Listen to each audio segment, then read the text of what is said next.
விஜய் மோடியை வளரக்கூடாதுன்னு நினைச்சாரு, அப்படிதானா? கண்டிப்பா மோடிக்கு பி டீம்லாம் பலர் சொல்ற மாதிரிலாம் இல்லை. பலன் நிரூபிச்சு நாளைக்கு வந்தா நம்ம ஏத்துக்குவோம். அது வேற அரசியல் நிரந்தர நண்பேறும் இல்லை. விஜயை நம்பி நிற்க போறீங்களா, மக்களை நம்பி நிற்க போறீங்களா?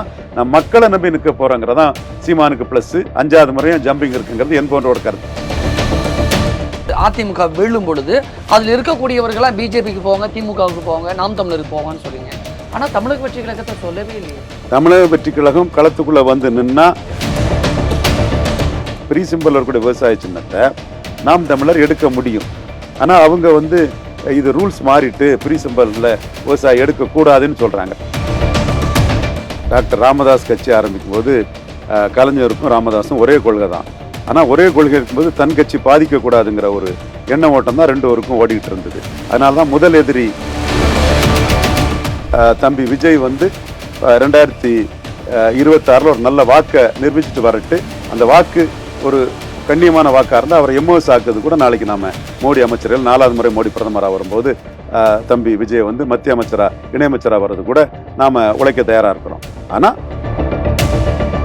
நீங்க பிஜேபிக்கு கோட்டை கட்டலாம், அதுக்காக அதிமுக செங்கல் உருவி தான் பிஜேபிக்கு கோட்டை கட்டணும் அவசியம் தேவை இருக்கா என்ன?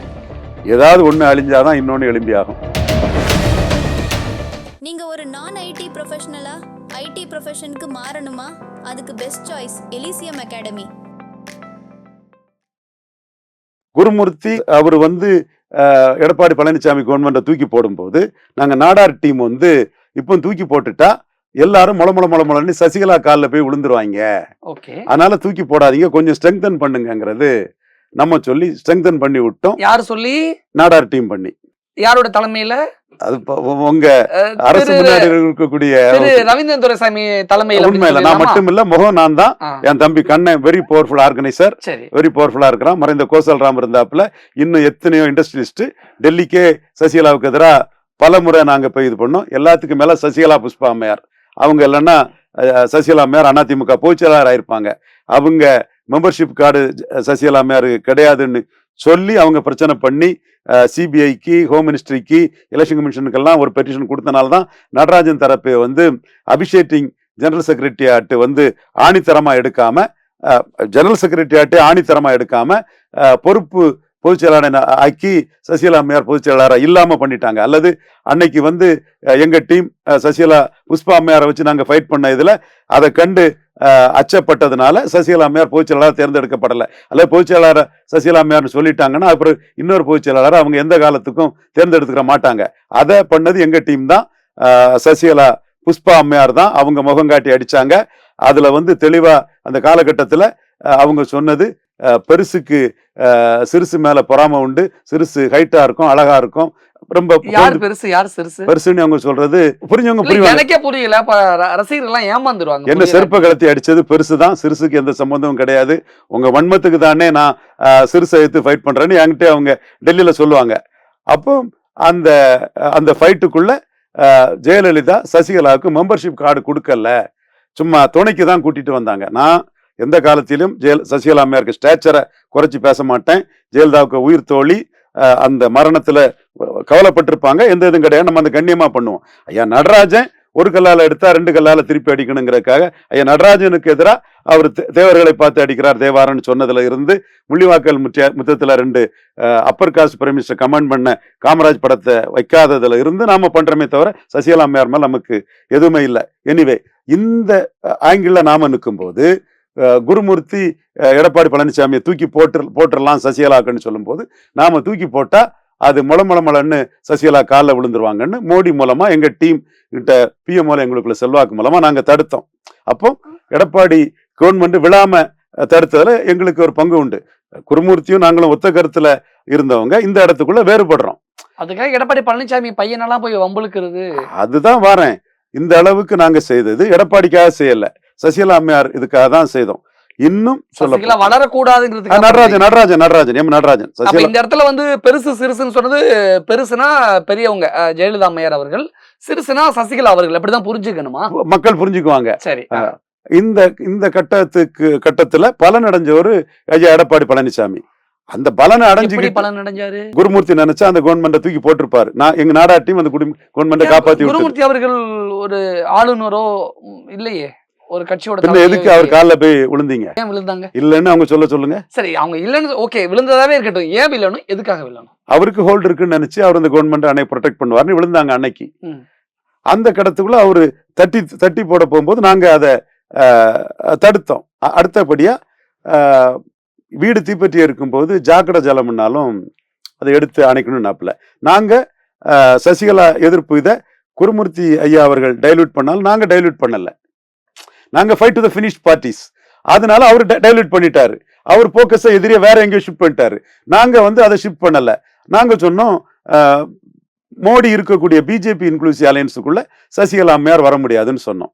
ஸோ இதெல்லாம் நடந்த காலகட்டத்தில் எங்களோட உழைப்பு, எங்களோட அறிவு, ஆற்றல் எல்லாம் எடப்பாடி பழனிசாமிக்கு பெருத்த பலனை கொடுத்தது. எடப்பாடி பழனிசாமி சொன்னார் இல்லையா, நான் கூப்பிட்டு தான் மோடி இங்க வந்திருக்கிறாருன்னு. அதெல்லாம் நடந்தது. அந்த கட்டத்துக்குள்ளதான் நாங்க சொன்னோம்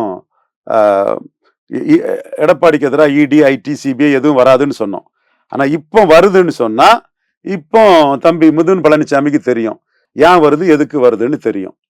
ஸோ இது ஒரு அரசியல் களம். அந்த களத்துக்குள்ள நாம நிற்கிறோம். மனித நீதிக்கு மனித நீதிங்கிற அடிப்படையில் நம்ம பணிகளை செய்யறோம். எதையுமே மறைச்சு செய்யல. அரசியல் விமர்சகர்னு சொன்னாலும் நியாய உணர்வின் அடிப்படையில் சில விஷயங்களை செய்யறோம். அதை வெளிப்படையா சொல்லிட்டு செய்யறோம். இப்பவும் நம்ம கான்செப்ட், அண்ணாமலைக்கு கான்செப்ட், குருமூர்த்திக்கு கான்செப்ட் எல்லாம் எடப்பாடி பழனிசாமி ஒரு 15% கீழே கொண்டு போனாதான் 2029 மோடிக்கு இங்க ஒரு பெரிய மக்களவையில் ஒரு வெற்றி கிடைக்குங்கிறது தான். அதற்கு 2026 பயன்படுத்தணுங்கிறது தான் நம்ம கான்செப்ட். நீங்க பிஜேபிக்கு கோட்டை கட்டலாம், அதுக்காக அதிமுக செங்கல் உருவிதான் பிஜேபிக்கு கோட்டை கட்டணும் அவசியம் தேவை இருக்கா என்ன? ஏதாவது ஒண்ணு அழிஞ்சாதான் இன்னொன்னு எழும்பி ஆகும். அதுக்கு ஏன் அதிமுக தான் அழியணும்னு எதிர்பார்க்கறீங்க? அதிமுக உள்ள தமிழ் தேசிய வாக்காளர்கள், பறையர், தேவேந்திரகுல வேளாளர்கள், வண்ணார், நாவிதர், குயர் போன்றவங்கெல்லாம் தம்பி சீமான்ட்ட போறாங்க. அதிமுக உள்ள கொங்கு வேளாளர், இந்து நாடார்கள், பிராமணர்கள், பிறமொழியாளர்கள், செங்குந்தர்கள், உடையார்கள்லாம், அப்படி தொட்டிய நாயக்கர்கள், இவங்கெல்லாம் சகோதரர் அண்ணாமலை பின்னாடி போறாங்க. இதை எக்ஸ்பெக்டேட் பண்ணணும், இன்னும் வேகப்படுத்தணுங்கிறதா நம்ம நோக்கம். அதிமுக பலகீனமா இருக்கு, இன்னொரு அடி அடிச்சா டப்புன்னு கீழே விழுந்துடும், எல்லாத்தையும் பொறுக்கிக்கலாம் அப்படின்னு அரசியல் வியூகம் வகுக்கப்படுகிறதா?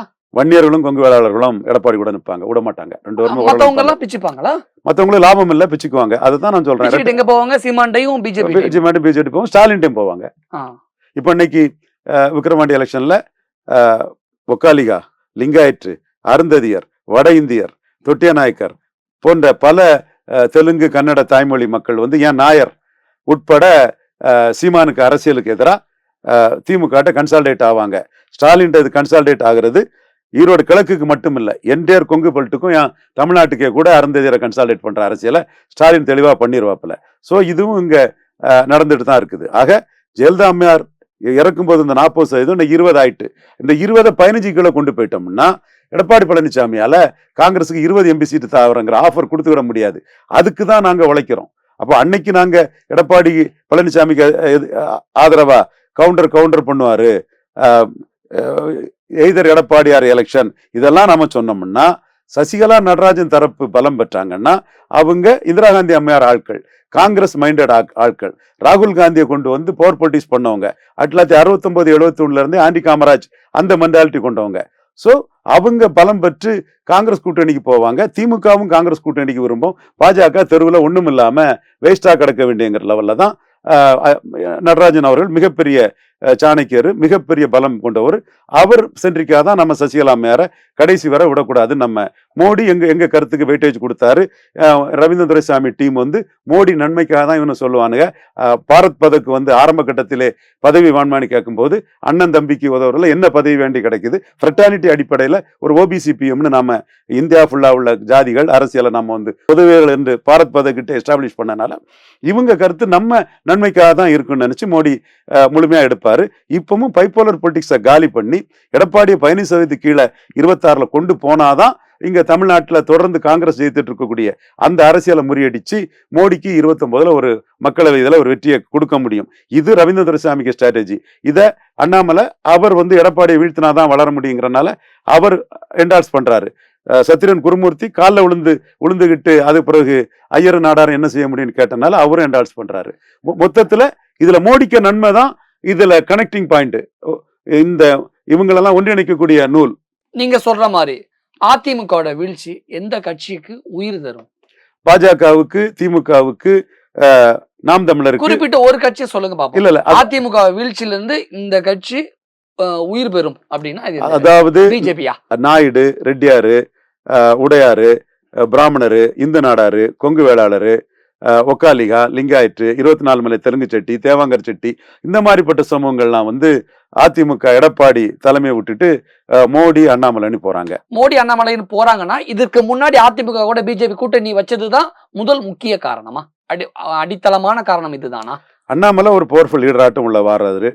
ஏற்கனவே 2 பேரும் இணக்கமா இருந்ததுனாலதான் மறுபடியும் இணக்கத்தை தேடி இந்த ஜாதி பிரிவினர் உண்மை இதுதான். அதே மாதிரிதான் இலை மறந்தால் ஈழ மறந்து ஜெயலலிதாவுக்காக இணக்கமா சீமான் இருந்தனாலதான் பறையர், தேவேந்திரகுல வேளாளர், ஆதி தமிழர் வெல்லாது மீதி தமிழர் வெல்ல முடியாது, பறையரும் தேவேந்திரகுல வேளாளருக்கும் 5% இடஒதுக்கீடு ஒதுக்கி கொடுக்கணும், எடப்பாடி பழனிசாமி ஜெயலலிதா கொள்கையில் இந்த மாதிரி அருந்ததியருக்கு ஆதரவா போயிட்டாரு.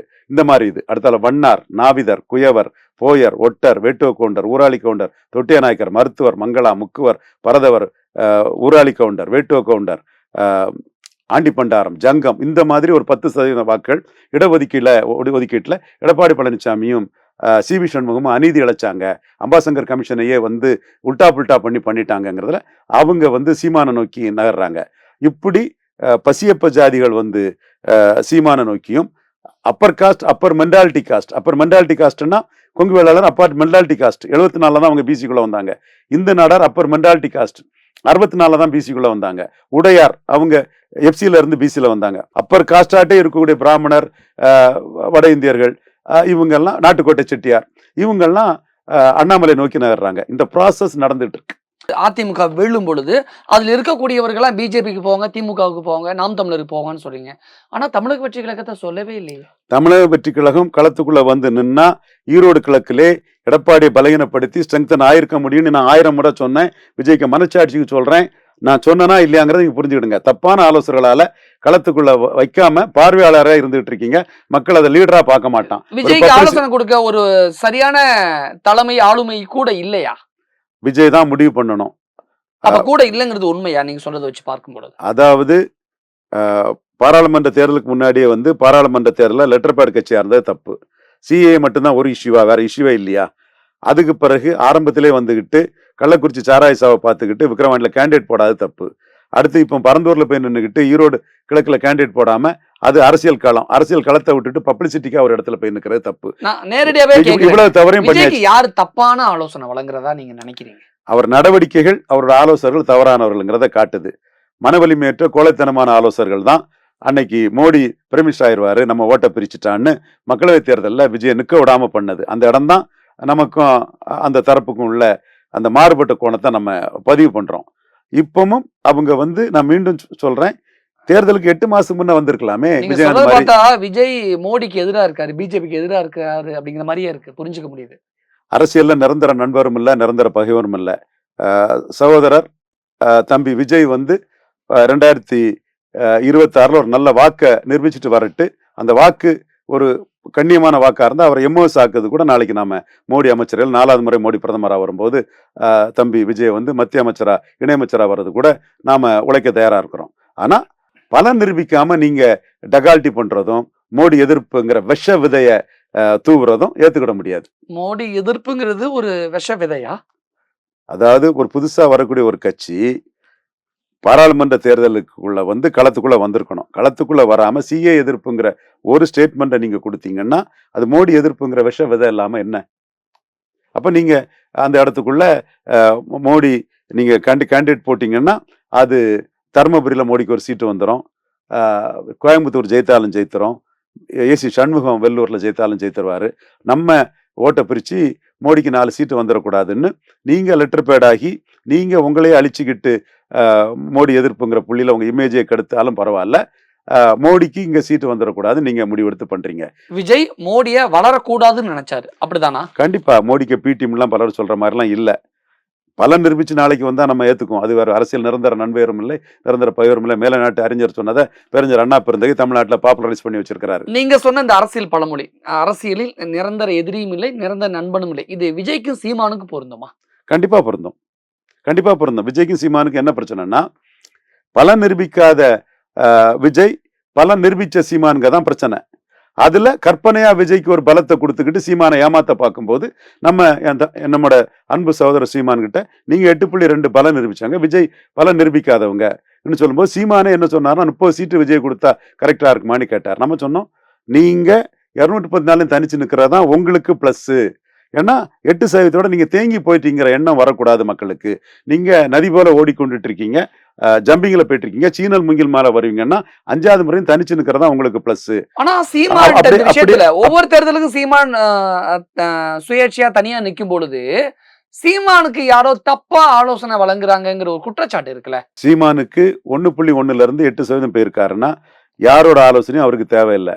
அவரு தில்லோட தமிழ்நாட்டுல நான் சீஃப் மினிஸ்டர் ஆயிருவாங்கிற நம்பிக்கையோட அதிமுக கூட கூட்டணி வச்சிருந்தா சில எம்எல்ஏக்கள் வாங்கியிருக்கலாம், சில எம்பிக்கள். பிரபாகரனை பார்த்து அரசியலுக்கு வந்தவனே அவர் தானங்க சொல்றாரு. வேலுப்பிள்ளை பிரபாகரனை பார்த்து அரசியலுக்கு வந்தவன் டூ ஆர் டை, செய் அல்லது செத்து மடி. மற்ற மாதிரி நோட்டுக்கு சீட்டுக்கு விலை போகக்கூடியது இல்லையா? அதைத்தான் விஜய்க்கு சொல்றேன். நீங்க 214 பலத்தை நிரூபிங்க, பலம் நிரூபிக்காமலே யாருக்கிட்டே நோட்டுக்கு சீட்டுக்கு விலை பெறாதீங்க, மக்கள் உங்களை சிவாஜி மாதிரி பாத்துருவாங்கிற சொல்றேன். சீமான் அவரே சொல்லிட்டு தானே வராரு. நான் பிரபாகரன் மகன், பிரபாகரனை பார்த்து அரசியல் படிச்சு வந்தவன், எம்ஜிஆர் ஜெயலலிதா அண்ணா இவங்களை பார்த்து அரசியல் படிச்சுட்டு வரல, நான் தனிச்சு நிற்பேங்கிறத சீமான் தானே சொல்றாரு. சீமான் அவர்கள் கூட எடுத்த போட்டோ எடிட் செய்யப்பட்டது, நான் தான் எடிட் பண்ணணும் ஒரு சினிமா டைரக்டரே சொல்லியிருக்காரு. இதுல இருக்கக்கூடிய உண்மைத்தன்மை 8% வாக்குகள் சீமானுக்கு வந்ததுனால தமிழினத்தின் தலைவர்னு முன்னிறுத்தி பெரியார்னு ஒரு நரேட்டிவை சீமான் செட் பண்றதுனால அந்த இடத்துக்குள்ள அந்த நரேட்டிவ் அக்செப்ட் பண்ண முடியாம சீமானுக்கும் தொடர்பே இல்லைன்னு அதை அடிக்க பாக்குறாங்க. இயக்குனர் சங்ககிரி ராஜ்குமார் சொல்றது அப்ப பொய்யா? நான் தான் சீமான் போட்டோவை ஒட்டி கொடுத்தேன், அந்த போட்டோஷாப் வேலையை நான் தான் பண்ணி கொடுத்தேன்னு ஸ்டேட்மெண்ட் கொடுக்குறாருல, பேட்டி கொடுக்குறாரு. அவர் ஏன் பொய் சொல்லணும்? நான் என் கருத்தா சொல்றேன். அவர் இதை 1.1% சீமான் எடுக்கும் போதே சொல்லியிருந்தாருன்னா அதுக்கு கிரெடிபிலிட்டி ஜாஸ்தி இருக்கும். இப்ப 8% எடுத்துக்கிட்டு தந்தை பெரியாரா வேலுப்பிள்ளை பிரபாகரனான ஒரு முன்னெடுக்கும் போது சீமானுக்கும் தொடர்பு கிடையாதுன்னு சொன்னா பிரபாகரனா பெரியாரான ஒரு நரேட்டிவ் வர்றது, பெரியார் சம்பந்தப்பட்ட நரேட்டிவ் எல்லாம் மு.க. ஸ்டாலினுக்கு ஒரு பெரிய பலனை கொடுக்கும். பிரபாகரன் சம்பந்தப்பட்ட நரேட்டிவ் எல்லாம் சீமானுக்கு ஒரு வளர்ச்சியை கொடுக்கும். ஏன்னா பிரபாகரன் 7 நாட்டை மீறி சண்டை போட்டவருங்கிறதும் வேர்ல்டு கிளாஸ் கொரில்லாங்கிறதும் உலக தமிழர்களின் அடையாளம் மட்டும் வேலுப்பிள்ளை பிரபாகரன் கருதப்படுறாரு. அப்போ பிரபாகரன் மேல பற்றுள்ள உலக அளவிலான தமிழர்கள் சீமானை ஒரு பாசிட்டிவா பார்ப்பாங்க. அப்ப இந்த இடத்துக்குள்ள பிரபாகரனுக்கும் சீமானுக்கும் தொடர்பே கிடையாதுன்னு சொல்லி அடிக்கிறது தான் சரியான விகமா அவங்க எடுத்திருக்காங்களோ நான் பாக்குறேன். அப்ப அந்த போட்டோ உண்மையா பொய்யா? அதை பற்றி எனக்கு சொல்லதுக்கு இல்லை. அது சீமானை சார்ந்தவங்களை தான் விளக்க முடியும். ஆனா சீமான் அவர்கள் தந்தை பெரியாரை பற்றி பேசினதுக்கு அப்புறம் தான் நாம் தமிழர் கட்சி தமிழக அளவில் அங்கீகரிக்கப்பட்ட கட்சியா அறிவிக்கப்பட்டது. இன்னைக்கு நாம் தமிழர் கட்சிக்கு மைக்கு சின்னம் கூட ஒதுக்கி இருக்கிறாங்க. இப்படி நாம் தமிழர் கட்சிக்கு பிளஸுக்கு மேல பிளஸா ஒவ்வொரு நல்ல விஷயமா நடந்துகிட்டு இருக்குல்ல, இதுக்கு பின்னாடி தந்தை பெரியாருக்கு எதிராக பேசின கருத்தியல் தான் காரணமா? பெரியாருக்கு எதிராக பேசின கருத்தியல்ல சீமானுக்கு ஒரு அபரீத ஆதரவு வந்திருக்கு. அது அந்த 18% என்டிஏ ஓட்டர்ஸ் மத்தியில இருந்து தான் மிகப்பெரிய அளவுல வந்திருக்குது. ஸோ நீங்க பிஜேபிக்கு ஆளுன்னு சொல்றவன்லாம் அரசியல் விவரமே தெரியாம சீமான் வளருகிறாரே என்கிற வைத்தறிச்சலையும் பொறாமையிலும் சொல்லக்கூடிய நம்ம ஒரேடி அப்படி சொல்லிட முடியாதுல்ல, எல்லாரையும் நம்ம அப்படி சொல்லிட முடியாது. ஒரு சில பேர் அப்படி சொல்லலாம்.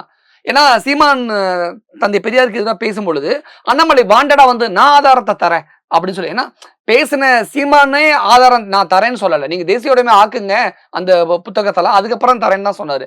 ஆனா அண்ணாமலை வாண்டடா நான் தரேன் அப்படின்னு வரவும் மற்ற பிஜேபியில் இருக்கிறவங்கன்னா சீமானுக்கு ஆதரவு தரவும் அடுத்தடுத்து நாம் தமிழர் கட்சிக்கு நல்ல விஷயம் நடக்கும் போதும் இது ஏதாவது இருக்குமோ அப்படின்னு தோணுது. அதாவது டாக்டர் ராமதாஸ் கட்சி ஆரம்பிக்கும் போது கலைஞருக்கும் ராமதாஸும் ஒரே கொள்கை தான். ஆனா ஒரே கொள்கை இருக்கும்போது தன் கட்சி பாதிக்க கூடாதுங்கிற ஒரு எண்ண ஓட்டம் தான் 2 பேருக்கும் ஓடிட்டு இருந்தது. அதனாலதான் முதல் எதிரி கலைஞர்னு சொல்லி நம்ம பண்ருட்டி அண்ணன் ஸ்ட்ராட்டஜி தான், நம்மளும் அதுக்கு உடன்பாடான ஒரு இதுதான் பண்ருட்டி அண்ணன் ஸ்ட்ராட்டஜி தான். அது முதல் எதிரி கலைஞர். ஏன்னா எம்ஜிஆர் எதிர்த்து பண்ணும்போது முதல் எதிரி கலைஞர்னு சொல்லலைன்னா அந்த எதிர்ப்பு வாக்குகள் கலைஞருக்கு போயிடும். அதே மாதிரி சீமான் இன்னைக்கு திமுகவை அடிச்சாலும் எடப்பாடியும் எதிரியா வச்சு அடிச்சு அவரு வளர்ந்துட்டு இருக்கிறாரு. அப்போ சீமானுக்கு வளர்ச்சிங்கிறது காங்கிரஸ், பாஜக, திமுக, அண்ணா திமுக எல்லாருமே எதிர்த்து அடிக்கிறது. இந்த சூழ்நிலையில பெரியார் விஷயம் திமுக எதிர்ப்பை கூட கொஞ்சம் அதிகப்படுத்துது. பாஜக அந்த இடத்துக்குள்ள அண்ணாமலை பண்றாருன்னா சீமானா அவரு ப்ரொடெக்ட் பண்ணி சீமானுக்கு ஆதரவா, இன்னும் ஒரு சில இடங்கள்ல சீமானுக்கு எதிராக போக வேண்டிய இடத்துல கூட அவர் அதை தவிர்த்துக்கிட்டு அண்ணன் சீமான் அப்படியெல்லாம் பேசுறாருன்னா, அண்ணன் சீமான் ஒரு பெரிய அரசியல் சக்தி, மகத்தான சக்திங்கிறதெல்லாம் பேசுறாருன்னா, அங்கேயும் அண்ணாமலைக்கு ultimate target Edappadi Palaniswami. Okay. இப்ப நாம் தமிழர் கட்சிக்கு மைக்கு சின்னம் ஒதுக்கி இருக்கிறாங்களா? இத நாம் தமிழரோ திரு சீமான் அவர்களோ இதை எப்படி பாக்குறாங்க? அவங்க சிம்பல் இது அந்த சிம்பலை பற்றி பாப்புலரைஸ் பண்ண ஆரம்பிச்சுட்டாங்க. தம்பி வெங்கட்ராஜ் எல்லாம், நண்பர் வெங்கட்ராஜ் எல்லாம் அது பாப்புலரைஸ் பண்ண இதெல்லாம் எனக்கு அனுப்பி விட்டுருக்கிறாரு.